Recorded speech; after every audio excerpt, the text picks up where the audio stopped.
Actually, may kutob na ako na gano'n. Pero kanina ko lang na-confirm, kaninang madaling araw lang. Masaya, nakakatuwa. Actually, yung pong pinakwento nun, dapat talaga ang wedding anniversary namin, January 31. So, nung January 31, hindi siya natuloy kasi hindi available yung place.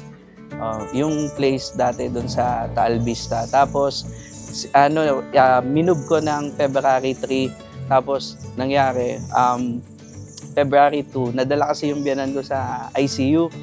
So, almost 3 months. Tapos, nakailang pa-move ako. Siguro hindi lang 7 beses yata ako nagpa-move. Tapos, nakakatawa lang kasi yung mga tinatawagan ko, hindi na naniniwala. Kasi, tawag nito, nakailang move na. Nagitla ako. Nagitla talaga ako. Kasi madaling araw. Tapos, sabi ko, parang din natutulog yung mga tao sa labas. Tapos, nagitla ako na may dumating na mga wedding suppliers.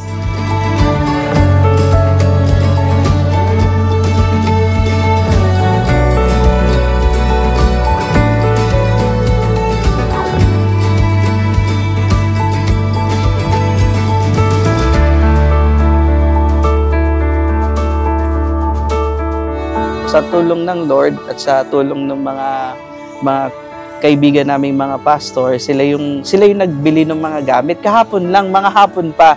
Hapon sila naghanap, bumili ng singsing. Tapos sinawagan ko yung ibang suppliers po ay 7 and 8 ng kagabi. Kaya po almost parang overnight lang po talaga yung paghahanda. Pero yun, praise God and glory to God dahil tunay na talagang nangyari po yung event po ng today.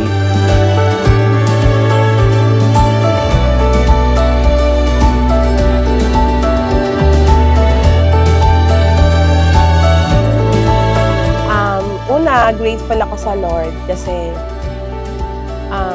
binigyan niya ako ng asawa na katulad ni Christian, na napaka-thoughtful.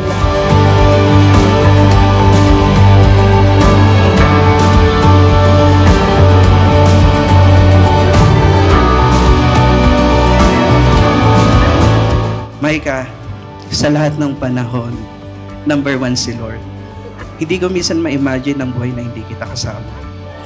Na sa lahat ng araw, panahon ng buhay ni Christian, gusto ko ikaw ang kasama ko. Hanggang sa dulo, hanggang sa huling hininga ko, ikaw lang ang mahal ko. Alalahanin yung lagi ang itong mga bagay na ito. Huwag mawawala sa inyong isipan, lalo na sa inyong mga puso. At alam ko, patuloy kayong pagpapalain ng ating Panginoon. Mula nung nakilala kita hanggang ngayon, yung pag-ibig ko hindi nagbago. Yung pag-ibig ni Christian para kay Maika, hindi yun nagbago.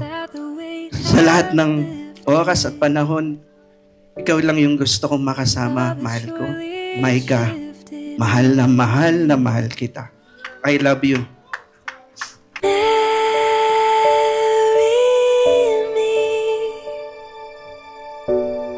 Today and every day, marry me.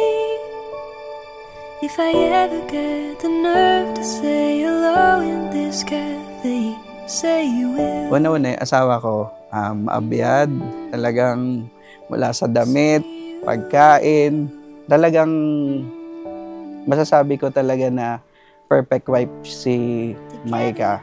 At tunay na mabuting asawa.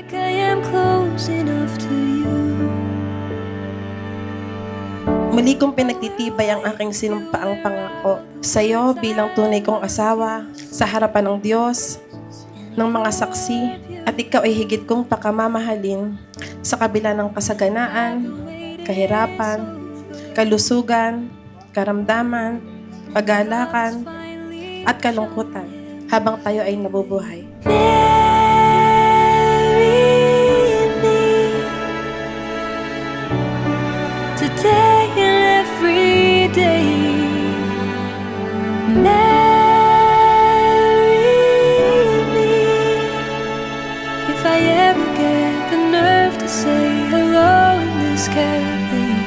say you will. Say you will. Sa lahat ng oras at panahon na hindi nagbago yung pagmamahal ko sa iyo at ang pangako ko ay tunay na hanggang sa huli, mamahalin kita. Maraming salamat sa pagiging matatag mo bilang asawa at ama ng ating mga anak. Dahil sa kabila ng mga pinagdaanan natin, hindi ka sumuko. Lagi ka na dyan na, lagi nagpapatatag, nagpapalakas ng loob ko. Basta mahal na mahal kita. Yun lang.